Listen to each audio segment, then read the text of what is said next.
શ્રી ગણેશાય નમઃ. ત્રિશુળ ચેનલમાં તમારું સ્વાગત છે મિત્રો. આજે હું તમારી સમક્ષ લઈને આવી છું ચૈત્ર મહિનામાં આવતી સુદ પક્ષની એકાદશી એટલે કે કામદા એકાદશીની કથા અને વાર્તા.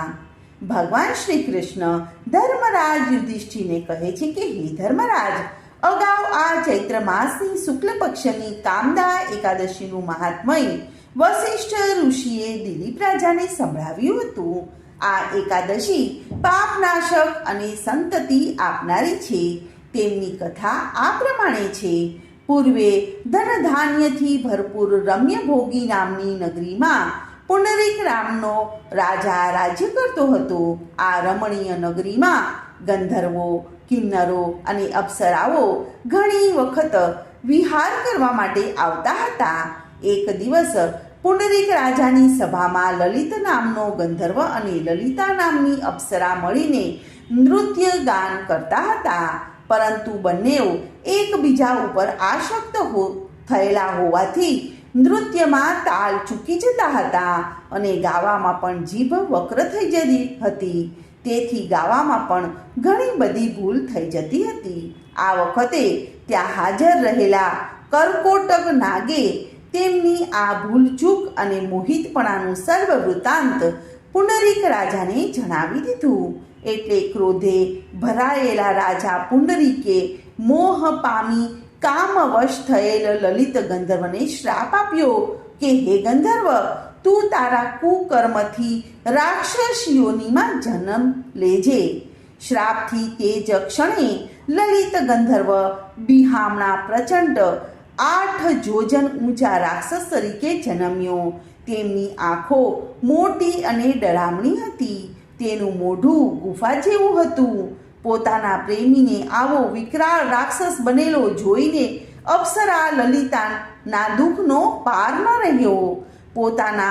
તેમના શ્રાપનું નિવારણ કેવી રીતે થાય તેનો વિચાર કરતી તે સર્વ સુખ ભોગ ત્યજી અને પોતાના રાક્ષસ બનેલા પ્રેમી પાસે જઈ અને તેની સાથે વનમાં ભટકવા લાગી.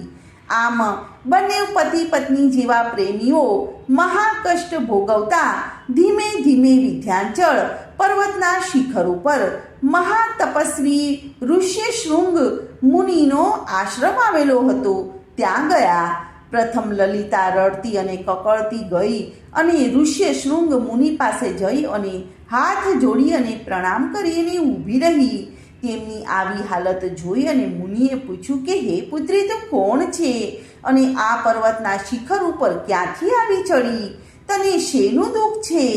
ત્યારે લલિતાએ પોતાની કરુણ કથની મહામુનિને સંભળાવી અને આ પાપના શ્રાપના નિવારણ માટે પૂછ્યું. તો ઋષ્યશૃંગ મુનિએ તેના ઉપર દયા લાવી અને કહ્યું કે હે પુત્રી, તું આજે બહુ જ ઉત્તમ દિવસે આવી છે. આજે ચૈત્ર માસની શુક્લ પક્ષની કામદા એકાદશી છે. એ સર્વ મનોરથ પૂર્ણ કરનારી છે. માટે તું આ એકાદશીનું વ્રત કર અને તેનું પુણ્યનું ફળ તારા રાક્ષસ બનેલા પતિને અર્પણ કર. તેના પ્રભાવથી તારા પતિ અસલ સ્વરૂપમાં પાછા આવી જશે. મહામુનિનું કહેવા મુજબ બહુ જ આનંદિત બનેલી લલિતાએ ઋષિ એ બતાવેલી વિધિ પ્રમાણે કામદા એકાદશીનું વ્રત ભક્તિ ભાવપૂર્વક કર્યું. તે દિવસે તેણે અન્ન જળ કશું જ લીધું નહીં.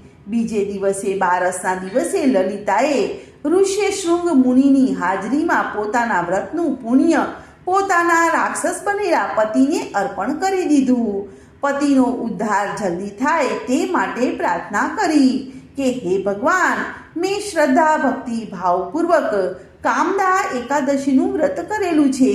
તેના પુણ્યના પ્રભાવથી મારા પતિનું રાક્ષસપણું જજો.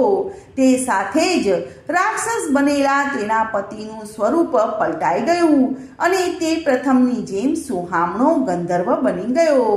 તે પછી તે બંનેઓ મહામુનિને પ્રણામ કરી અને દેવ વિમાનમાં બેસી અને સ્વર્ગલોકમાં જઈ અને સુખરૂપ વિહાર કરવા લાગ્યા.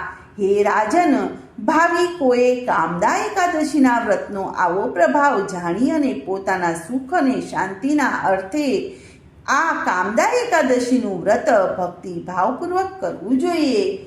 તો મિત્રો, આજની આ કામદા એકાદશીની કથાને હું અહીં વિરામ આપું છું.